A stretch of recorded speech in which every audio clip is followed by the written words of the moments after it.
Hello বন্ধুরা, সকলে কেমন আছো? শুভ দোল পূর্ণিমার শুভেচ্ছা জানাই সকলকে।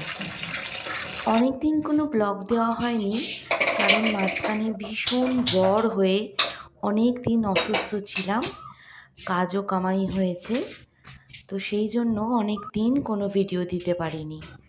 তো আজকে দোল পূর্ণিমার দিনে সারাদিন কি করলাম, কি খাওয়া দাওয়া করলাম, চলো তোমাদের সাথে একটু শেয়ার করি।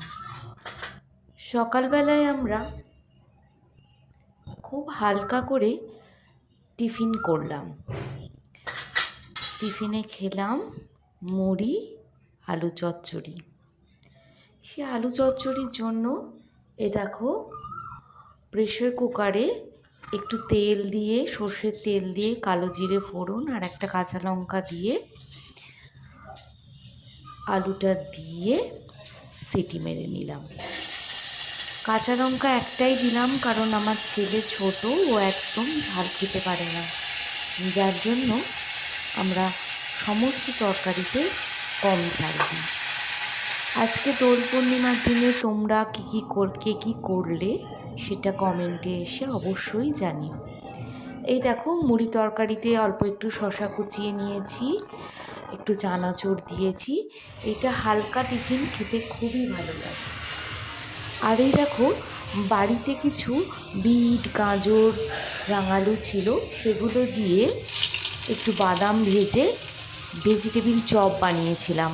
এটা আমরা মুড়ির সাথে খেয়েছি, ভীষণ সুন্দর লেগেছে খেতে।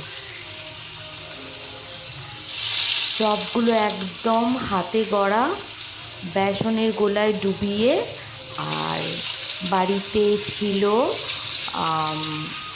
পাউরুটি। তো দুটো পাউরুটিকে একটু মিক্সিতে গুঁড়িয়ে নিয়ে ওটাই ব্রেড ক্যাম হিসেবে পাউরুটিকে কাটলেট আকারে করেছি। আর এই দেখো ছাদে আমার ছেলে খেলছে।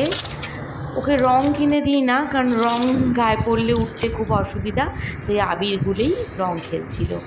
আর এই দেখো দুপুরে আমাদের হয়েছে পোলাও আর মাটন কষা। তোমরা সকলে কে খেয়েছো দুপুরে অবশ্যই আমাকে কমেন্ট করে জানিও।